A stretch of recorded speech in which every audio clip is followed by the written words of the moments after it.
وعلیکم السلام ورحمۃ اللہ وبرکاتہ۔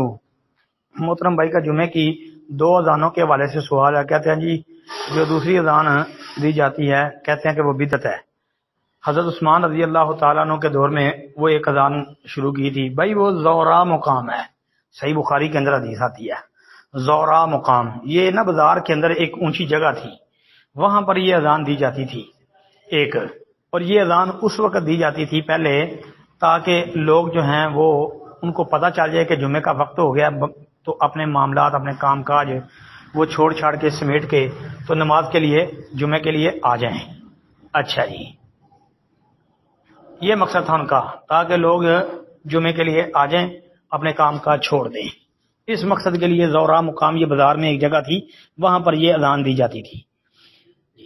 باقی رسول اللہ صلی اللہ علیہ وسلم، ابو بکر، عمر رضی اللہ عنہ کے دور میں ایک ہی اذان ہوتی تھی، اور وہ اذان اس وقت ہوتی تھی جب خطیب خطبہ دینے کے لیے ممبر پہ بیٹھ جاتا ہے نا، تو اس وقت جو اذان پڑھی جاتی ہے اور ساتھ ہی خطبہ شروع ہو جاتا ہے، بس وہی ایک اذان، اور وہی اذان سنت ہے۔ ہماری تحقیق میں یہ ایک ہی اذان ہونی چاہیے اس وقت جب خطیب خطبہ دینے کے لیے ممبر پہ بیٹھ جائے جی۔ تو جو اذان ایک 15 منٹ آدھا گھنٹہ پہلے دی جاتی ہے وہ سنت سے ثابت نہیں ہے، لہذا اس کو نہیں دینا چاہیے، اور اس وقت لوگوں کو بتانا مقصود تھا، ان کو آگاہ کرنا مقصود تھا کہ جمعے کا وقت ہو گیا ہے۔ تو آج کل تو ویسے جدید دور ہے، تو جو ہے نا گلی گلی محلے محلے میں جگہ جگہ پہ مسجدیں موجود ہیں، تو اذانیں ہو رہی ہوتی ہیں، ظاہر بات ہے سب کو پتہ ہوتا ہے کہ جمعے کا وقت ہو گیا، اس لیے ایک ہی اذان دینا یہی بہتر اور اولا ہے جی۔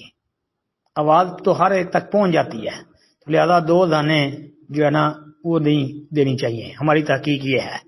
باقی جی کچھ کہتے ہیں کہ اس کو بدعت، میں اس کو بدعت نہیں کہتا، میں بدعت تو نہیں کہہ رہا، لیکن میں یہ کہتا ہوں کہ افضل اور بہتر اور سنت وہ ایک ہی اذان ہے۔ السلام علیکم ورحمۃ اللہ۔